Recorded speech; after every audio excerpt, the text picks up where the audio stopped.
High guys, welcome our channel Shrenika bird aviary. তো সকাল থেকে মেঘ করছে, এখন বিকেল আর বৃষ্টিও হালকা হালকা হচ্ছে। তো ব্যবস্থা করলাম বলতে 3 জায়গায় ওই প্লাস্টিক দিয়েছি, এদিকে একটা, নিচে এটা তো সবসময় থাকে, আর এই সাইডে একটা, যাতে না জলটা ঢোকে। আর যেহেতু অনেক জায়গায় ফাঁকা আছে, তো ওটা কিছু করার নেই, জল একটু হলেও ঢুকবে। তো এসে চেক করব আমি রাত্রে। আর যেটা ব্যবস্থা নেওয়ার বলতে, যে বাচ্চাগুলো আছে আর কি হাঁড়িতে, সেই বাচ্চাগুলোকে খুব মানে যদি হাড়গুলো ভিজে যায় তাহলেই সমস্যা হবে। আর তার জন্য আমি ব্যবস্থাটা নেব, যদি ভিজে যায় তখনই নেব, নাহলে এমনি নর্মালি যেরকম আছে থাকবে।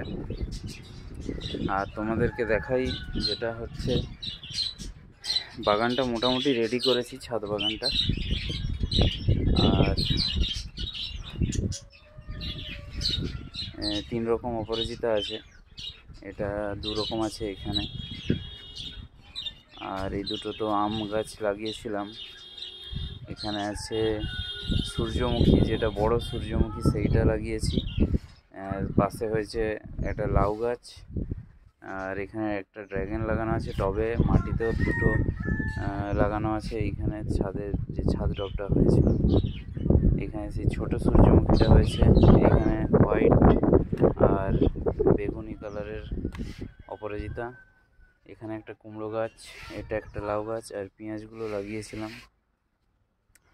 আর পুঁইটা লাগিয়েছিলাম, পুঁইটা তো গ্রোথ হয়নি, জানি না কী জন্য গ্রোথ হয়নি। টমেটো লাগিয়েছি, টমেটো জালি চলে এসছে। আর এখানে গাঁদা চারাগুলো তো আগেই দেখেছো।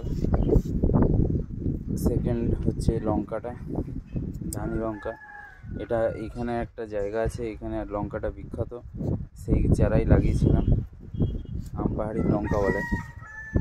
আর এখানে তো ভ্যারাইটিস জবা আর কাগজ ফুলের গাছ লাগানো আছে। ফুলগুলো তোমাদের দেখানো হয়নি। তো প্রথমে আছে সাদা, এটা আছে হালকা পিঙ্ক, এটা পিঙ্ক, এটা সাদা আর পিঙ্কে, এটা ইয়েলো, আর এটা ডিপ পিঙ্ক, আর এই জবা একটা, আর একটা এটা, আর নানা রকমের আছে লাগানো। তো দেখা যাক। আর তোমাদের যেটা দেখাবো, আমার ফার্মের মানে আমি রেডি করতে ওটা ভুল হয়েছিল আমার, আগেই যদি ব্যবস্থা করতাম তখন অতটা মাথায় আইডিয়া আসেনি। যেটা হচ্ছে এই যে গ্যাপগুলো, এই গ্যাপগুলো দিয়ে জল আসে। তো বাড়িতে কাজ হচ্ছে প্লাস্টারের, দেখি এই সাইডগুলো মানে বাইরের সাইড দিয়ে আমি ব্লক করাবো, যাতে না কোনো গ্যাপ থাকে। আর এই যে উপরে যে গ্যাপটা আছে, টিন আর যে পাইপটা গেছে তার মধ্যে যে গ্যাপটা আছে, খুব জোরে হাওয়া দিলে তবেই এতে বাতাসটা ঢোকে, প্লাস ঝড় বৃষ্টি হলে বৃষ্টির জলটাও ঢোকে। এইখানে গ্যাপটা আছে, এর সামনে তো পুরো গ্যাপ আছে। এগুলো করতে হবে কি, ওই 10 ইঞ্চি করে ওই টিন কেটে দিয়ে দিতে হবে, তাহলে উপর দিক দিয়ে জলটা আর আসবে না। এই সাইডটাও গ্যাপ আছে, কিন্তু এই সাইডটা একটু ব্যবস্থা করেছিলাম, দুদিকেই ব্যবস্থা করা আছে ওটা, তো ওটাও দেখাচ্ছি তোমাদের। আর পাখির এইবারে মিডিলের ব্রিডিংটা একটু সমস্যা হয়েছিল, আর এইবারের ব্রিডিংটা আমার মনে হচ্ছে ভালো ব্রিড পাবো, ভালো বাচ্চা উঠবে, তো দেখা যাক। আর খারাপ খবর হচ্ছে, পায়রার যে 2টো ডিম দিয়েছিল, ওই 2টো ডিমই নষ্ট হয়ে গেছে, আবার রিসেন্ট নতুন করে ডিম দিয়েছে, দেখা যাক।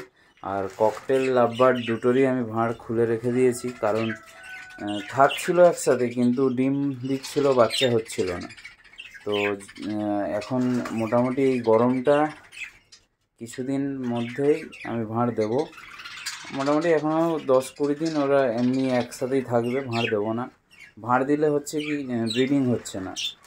যে কোনো পাখির প্রথম যদি পেয়ার বন্ডিং হয়ে যায় তো ভালোই, আর যদি না হয় ভাঁড় খুলে নিতেই হবে, কারণ ভাঁড় দিলে ব্রিডিং হবেও না, বাচ্চাও হবে না। তো বাইরের কন্ডিশনটা দেখাই আমি। বাইরের কন্ডিশনটা হচ্ছে এই যে এইখানে একটা গ্যাপ আছে, টিনটা শর্ট পড়েছিল তাই দেওয়া হয়নি। আর এই যে গ্যাপটা, এই গ্যাপটা পুরোটাই আছে, তো এটাও ওই শর্টের কারণেই হয়নি দেওয়া। দেখা যাক, যদি এই বছর, আগের বছর খুব সমস্যা হয়েছিল, তখন পাখি ছিলও না, যদিও জল ঢুকছিল। তো এই বছর দেখা যাক, যদি সেরকমভাবে জল ঢুকে তাহলে ব্যবস্থা নিতেই হবে। আর হ্যাঁ, আর দুটো গাছ দেখাই তোমাদের।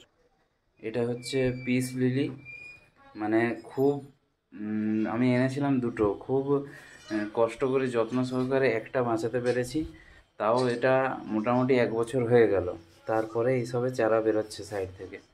আর রাবার প্ল্যান্ট